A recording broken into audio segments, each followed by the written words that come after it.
Ever feel like, that feeling like you're working so hard, but just can't seem to get ahead financially, like you're running in place? Oh, absolutely.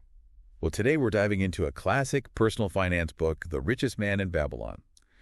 We're going to see if some ancient wisdom, right, can help us out today. Yeah. You sent over some fascinating excerpts from this book, and I think it'll be fun to unpack those together. Yeah, I'm excited to dive in. What's interesting about this book is, even though it's set in ancient Babylon, the stories are so relatable even today. Right. It's like we haven't really changed that much. Exactly. The first excerpt you shared is about this chariot builder, Bansur, and he's feeling the pressure. Can you set the scene for us? Okay, so picture this. Fancier, he's this really skilled craftsman, and he's sitting there watching all these fancy chariots go by, chariots that he built, full of wealthy Babylonians. And the thing is, he's good at his job. He works hard, but he just can't seem to make ends meet. Oh, I know that feeling all too well. It's like you're surrounded by wealth, but you're stuck. Totally. And to make matters worse, his friend Colby, he's a musician. Well, Colby shows up needing to borrow money.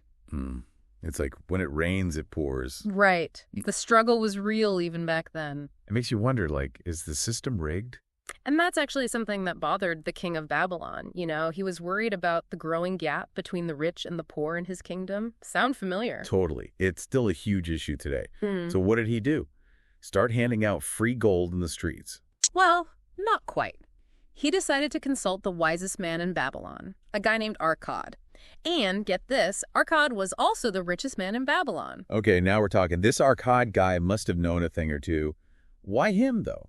What made him so special? That's the thing. Arkad wasn't born rich or anything. He started with nothing. It was his own hard work and smart decisions that made him wealthy. He had this, system figured out. He called them the 7 cures for a lean purse. 7 cures? That has a nice ring to it. I'm ready to hear these cures. 7 cures. Okay, I'm hooked already. This sounds way more promising than buy a lottery ticket. So lay it on me. What's the first cure for a lean purse? All right, so the first cure is all about paying yourself first. Arkad says you should put aside at least 1/10 of everything you earn before you even think about spending it. 1/10? Huh.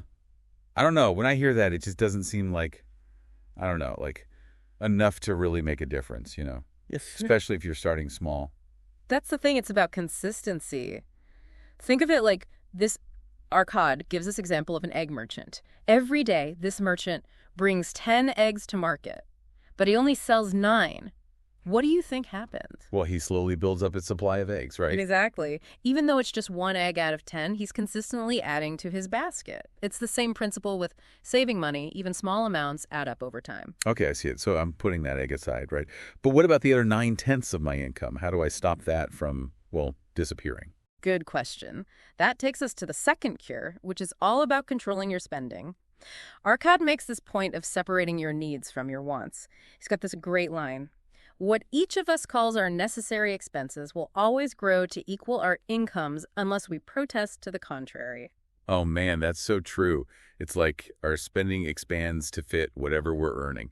So how do we protest, like he's saying? Well, it's about being mindful, really thinking about where your money is going. There are apps for that these days that can help. Or you could try the 50-30-20 rule. Have you heard of that? Vaguely. Refresh my memory. Basically, it's like allocating your income. 50% to your needs, 30% for wants, and then 20% towards savings and paying off any debt you might have.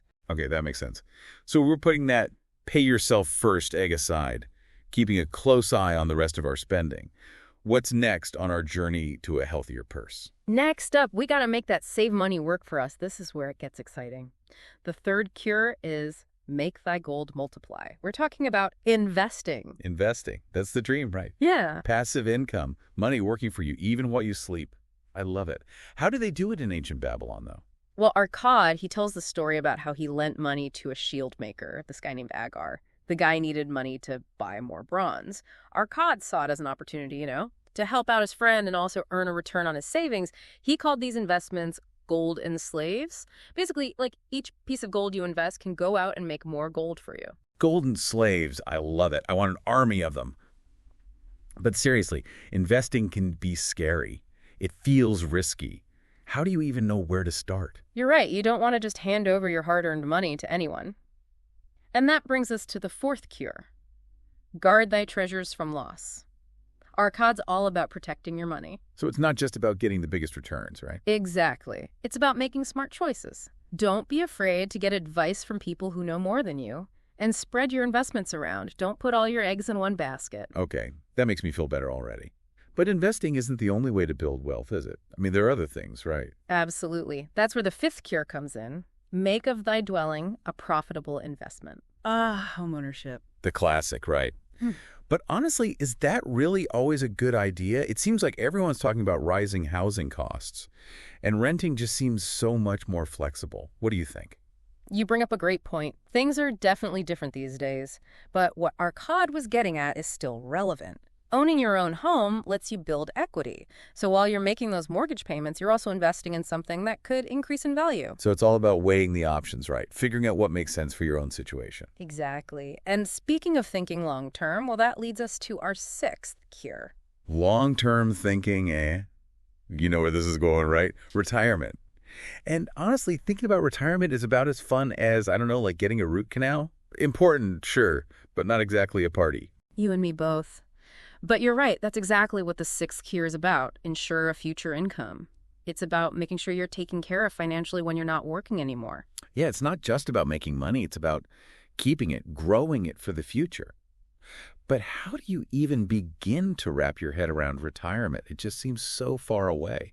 I think the biggest thing is just to start early. Even small contributions add up over time. It's like planting a tree. The sooner you get it in the ground, the bigger it'll grow. Right. And just like you wouldn't plant just one type of tree, you got to diversify. Don't put all your eggs in one basket. So you're saying don't rely just on a 401k or whatever. Exactly. Look into different options, real estate maybe, or other investments that can create income down the line. And that actually leads us to the final cure, and this one is really empowering. It's increase thy ability to earn. Okay, now you've got my attention. Tell me more. How do we do that? Give me the secret sauce. It's all about always learning, getting better at what you do, or maybe even exploring new skills, new ways to bring in income. Your earning potential isn't set in stone. It's something you can always build on. So it's not just about working harder. It's about working smarter, adapting to the times, always learning. I like it. Yes, exactly. It's funny, as we've been talking about these 7 cures, there's one thing that's been on my mind, something we haven't touched on yet. Let me guess, it's the luck factor. Like, do these cures even matter if you're not lucky? You read my mind.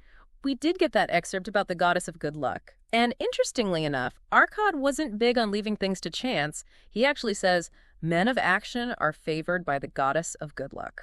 So it's not just about wishing and hoping for the best. Not at all. It's about being proactive. He compares it to, like, fishing. The person who understands the tides, who knows where the fish are biting, they're the ones who are going to be successful. Not the person just throwing a random line in the water and crossing their fingers.